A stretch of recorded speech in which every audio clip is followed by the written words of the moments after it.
መክብብ 11 እንጀራህን በውሃ ላይ ጣል፣ ከብዙ ቀን በኋላ መልሰህ ታገኘዋለህና። ሀብትህን 7 ቦታ እንዲያውም 8 ቦታ ከፍለህ አስቀምጥ። በምድሪቱ ላይ የሚመጣውን ጥፋት አታውቅምና። ደመናት ውሃ ካዘሉ በምድር ላይ ዝናብን ያዘንባል። ዛፍ ወደ ደቡብም ሆነ ወደ ሰሜን ቢወድቅ በወደቀበት ቦታ በዚያ ይጋደማል። ነፋስን የሚጠባበቅ አይዘራም፣ ደመናትንም የሚያይ አያጭድም።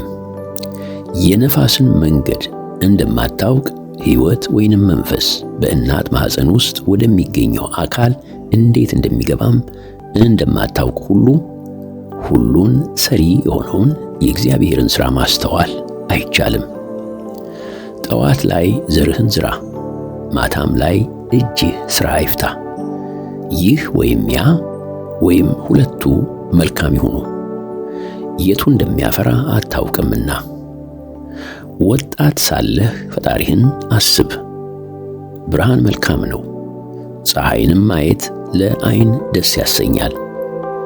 ሰው ምንም ያህል ብዙ ዓመት ቢኖር በእነዚህ ሁሉ ይደሰት፣ ነገር ግን ጨለማዎቹንም ቀናት ያስብ፣ እነርሱ ይበዛሉና።